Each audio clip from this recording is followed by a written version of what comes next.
La yamienne du jour est extraordinaire. Et surtout en tant que psychologue, c'est vraiment un joyau.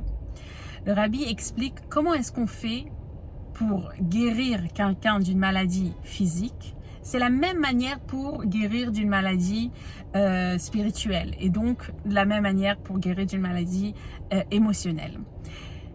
La première étape, c'est de connaître la maladie. Effectivement, si on ne sait pas qu'est-ce qu'on a besoin de traiter, on ne va pas pouvoir aider la personne. Donc la première étape, c'est de poser un diagnostic.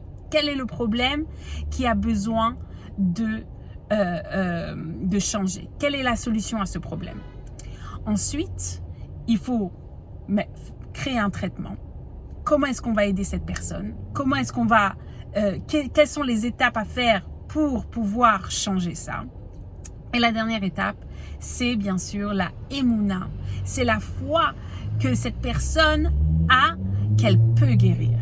Que ce mauvais comportement, cette mauvaise qualité qu'elle a, c'est pas quelque chose qui va rester toute sa vie. C'est quelque chose qui va changer, qui peut être amélioré. Alors, c'est très intéressant parce que quand on voit en psychologie, est-ce qu'une personne change? Et on se rend compte qu'en fait, une personne, elle s'améliore. Ça veut dire qu'un défaut, il est un défaut quand il nous empêche d'atteindre notre potentiel maximum. Mais il n'est plus un défaut quand on a réussi à le canaliser et faire notre mission sur Terre. Donc le but n'est pas réellement de pouvoir vraiment changer des défauts. On peut changer vraiment une nature, on peut changer un défaut qu'on a, mais ça peut être très difficile. Le rabbi dit que c'est possible, il faut avoir la émouna de le faire. Mais dans un premier temps, il faut savoir que la première guérison de ce défaut, de cette maladie émotionnelle ou de ce problème, c'est de savoir qu'on peut guérir.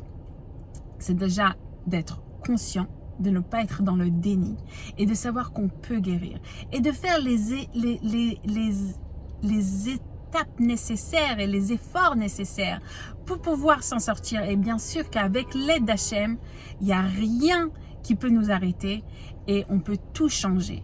Et en fait, c'est un peu relié avec le Tanya du jour parce que quand on travaille sur un défaut, on ne va pas se rendre compte de l'amélioration tout de suite.